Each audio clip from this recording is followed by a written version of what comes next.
வணக்கம். ஆகாஷ்வாணி புதுச்சேரி செய்திச் சுருக்கம் வாசிப்பவர் நாராயணசாமி.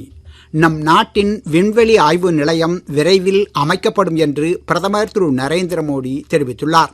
2வது தேசிய விண்வெளி தினம் இன்று கொண்டாடப்படுவதையொட்டி பிரதமர் விடுத்துள்ள காணொளி செய்தியில், விரைவில் இத்தினம் இளைஞர்களை கவரும் கொண்டாட்ட தினமாக உருவெடுக்கும் என்றும், அதிநவீன தொழில்நுட்பங்களான மின்விசை உந்துசக்தி, செமி கிரையோஜெனிக் என்ஜின், விண்வெளி திட்டங்களில் இந்தியா சாதனை படைக்கும் என்றும் நம்பிக்கை தெரிவித்தார்.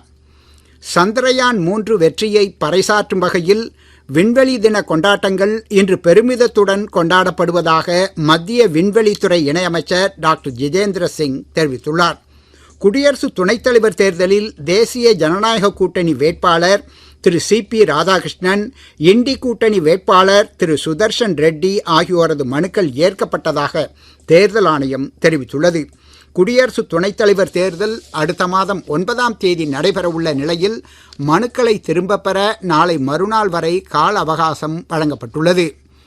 இந்திய வம்சாவழியினரின் உலகளாவிய அமைப்பு கோபியோ சார்பில் சர்வதேச வணிக மாநாடு மற்றும் கண்காட்சியை துணைநிலை ஆளுநர் திரு கைலாஷ்நாதன் தொடக்கி வைத்து கண்காட்சியை பார்வையிட்டார். மாநாட்டில் அமைச்சர்கள் திரு லட்சுமி நாராயணன், திரு நமச்சிவாயம் மற்றும் பல்வேறு நாடுகளைச் சேர்ந்த தொழில் முதலீட்டாளர்கள் மற்றும் கோபியோ அமைப்பின் பிரதிநிதிகள் கலந்து கொண்டனர். தென்மேற்கு வங்கக்கடல் பகுதிகளின் மேல் நிலவும் வளிமண்டல கீழடுக்கு சுழற்சி காரணமாக வரும் 25ஆம் தேதி வரை தமிழகத்தின் ஒரு சில இடங்களிலும் புதுச்சேரி காரைக்கால் பகுதிகளிலும் இடி மின்னலுடன் கூடிய லேசானது முதல் மிதமான மழை பெய்யக்கூடும் என சென்னை வானிலை ஆய்வு மையம் தெரிவித்துள்ளது. இத்துடன் இந்த செய்திச் சுருக்கம் நிறைவு பெறுகிறது.